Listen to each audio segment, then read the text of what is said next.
Our tour of USS Razorback begins here on the main deck. The deck in this area is fiberglass over a steel frame and provides a stable work platform for the crew.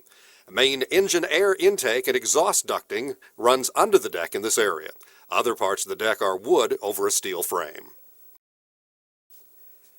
Razorback is one of only 2 museum submarines in the United States to retain her original hatches and ladders for visitor access. She's not been modified in any way. This is a World War II era Mark 14 steam-powered torpedo. It is 22 feet long, 21 inches in diameter, and weighs 3,000 pounds.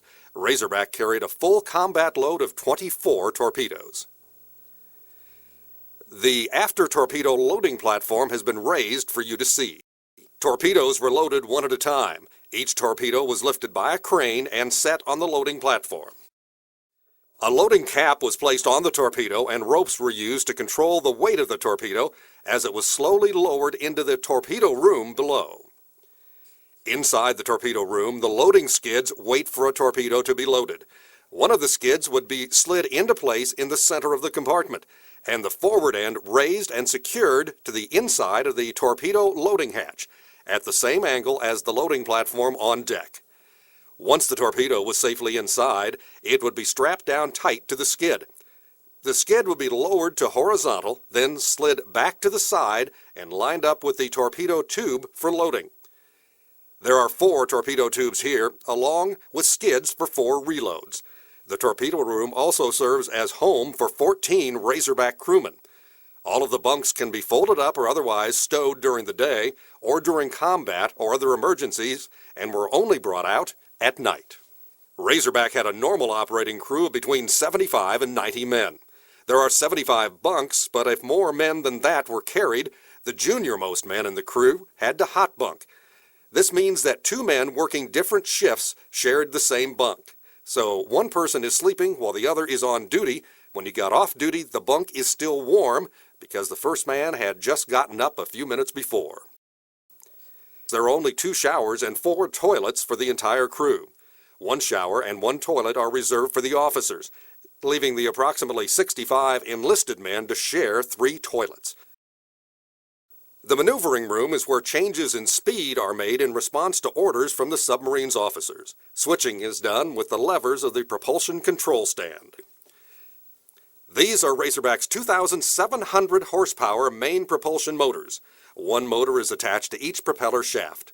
On the surface, these motors could move Razorback at over 21 knots, or approximately 24 miles an hour. Submerged, Razorback's World War II speed was limited to just under 9 knots, or about 10 miles per hour. However, she would normally travel much slower than that in order to conserve the amount of power in her batteries. At 9 knots, Razorback would drain her batteries in about 1 hour and would be forced to surface. This was known as the hour rate. At a slow speed of about 3 knots, she could stay underwater for about 30 hours. Using this panel, Razorback's electricians control the distribution of the electricity throughout the submarine. The red and green boxes on each side of the control panel are called engine order telegraphs, and they allow the officers on the bridge to pass speed changes to the men on watch, who acknowledge the order with the large brass knob below the dial. The bulk of this room is taken up by the transformer, which sits behind this cage. The transformer converts the DC power from either the batteries or the generators to AC or alternating current to run the lights and the other equipment. This is the after engine room. 2 of Razorback's main diesel engines are in this compartment. Engine number 4 is on the port side. The number 3 engine is on the starboard side. About half of each engine is below the main deck on the lower level, along with the generators. This is a replica of Razorback's World War II battle flag. The 6 large flags across the bottom row represent the 6 ships that Razorback sank with her torpedoes.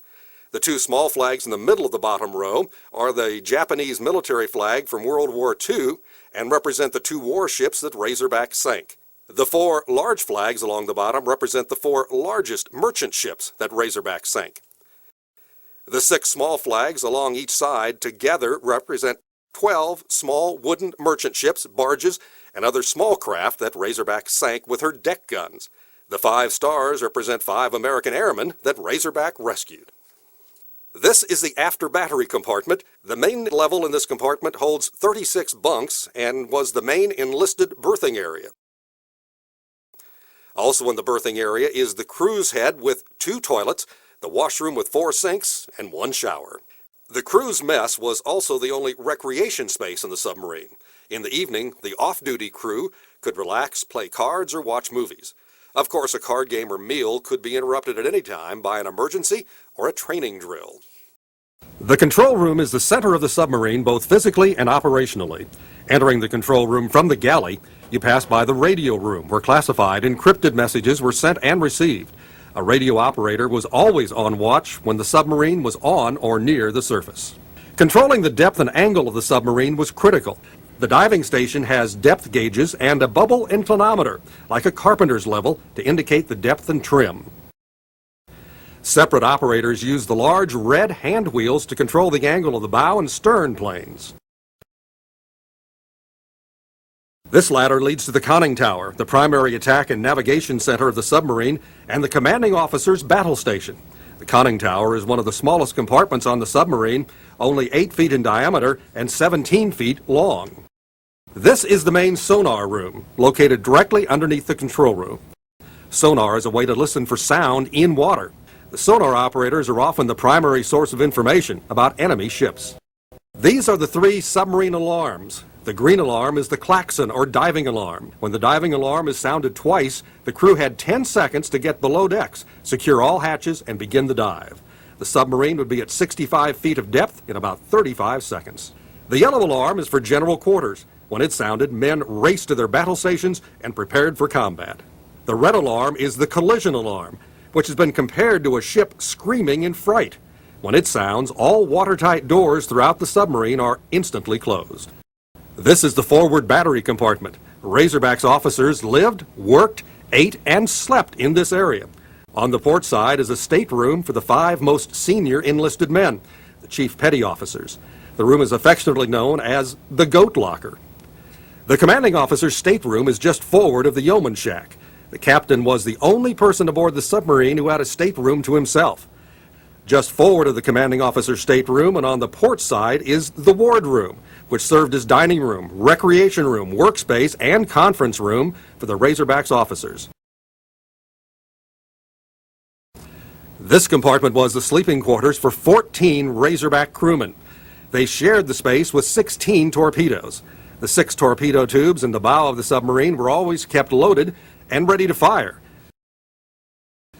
I hope you've enjoyed this video tour of USS Razorback.